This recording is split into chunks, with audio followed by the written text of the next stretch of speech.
Movie చూస్తున్నంతసేపు కూడా మూవీలో next ఏం జరగబోతుంది అనేది మనం కొంచెం ఈజీగానే గెస్ట్ చేసేయగలుగుతాం అన్నమాట. గైస్, రేపటి నుంచి అమెజాన్ ప్రైమ్ వీడియోలో ది కంజూరింగ్ లాస్ట్ రైట్స్ అనే మూవీ అయితే స్ట్రీమ్ అవబోతుందండి. అయితే నేను ఆ మూవీని అది థియేటర్స్ లో రిలీజ్ అయినప్పుడే చూసేయడం అయితే జరిగింది. సో ఈ వీడియోలో మనం ఏంటంటే గైస్, అసలు ఆ మూవీ ఎలా ఉంది ఏంటి అనేది డిస్కస్ చేద్దాం, ఓకేనా?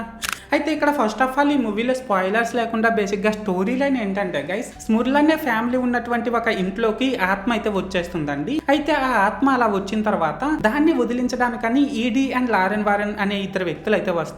అయితే ఇక్కడ ఏంటంటే వాళ్ళు అలా వచ్చిన తర్వాత ఏం చేశారు ఏంటి అనేది మనం అయితే మూవీలో చూడాల్సి ఉంటుంది. సో మొత్తానికి అర్థమైంది కదా స్టోరీ లైన్ ఏంటి అనేది. అయితే ఇప్పుడు ఈ మూవీలో నాకు కనిపించిన ప్లస్ పాయింట్స్ ఏంటంటే గైస్, ఈ మూవీలో యాక్ట్ చేసిన ప్రతి ఒక్కరు కూడా పర్లేదండి. వాళ్ళ క్యారెక్టర్స్ కి తగ్గట్టు వాళ్ళు బాగానే పర్ఫార్మ్ చేశారు.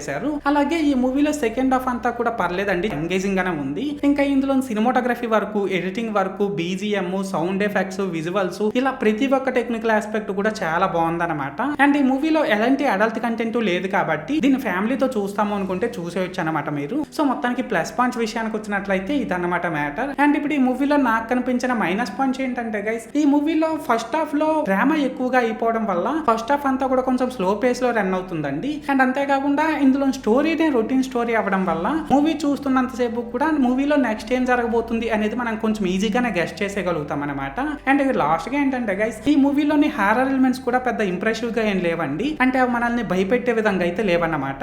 సో మొత్తానికి మైనస్ పాయింట్స్ విషయానికి వచ్చినట్లయితే ఇదన్నమాట మ్యాటర్. అయితే ఇక్కడ ఓవరాల్ గా ఏంటంటే గైస్, ఇది కంజూరింగ్ లాస్ట్ రైట్స్ మూవీ బాగుందా బాగాలేదనేసి అంటే మూవీ నాకైతే నచ్చిందండి. అండ్ నేను ఈ మూవీకి 5కి 2.5 రేటింగ్ ఇస్తున్నా. సో మీరు కూడా ఒకవేళ ముందే ఈ మూవీని చూస్తున్నట్లయితే మీరు ఈ మూవీకి ఎంత రేటింగ్ ఇస్తారో అది కామెంట్ సెక్షన్ లో చెప్పేయండి. అండ్ మీరు ఇంకా ఈ వీడియోని లైక్ చేయకపోతే వెంటనే లైక్ చేసేసి కింద హైప్ అని వస్తుంది దాన్ని కూడా కొట్టేసి మన ఛానల్ వెంటనే సబ్స్క్రైబ్ చేసుకుని నన్ను కొద్దిగా సపోర్ట్ కూడా చేసేయండి, ఓకేనా?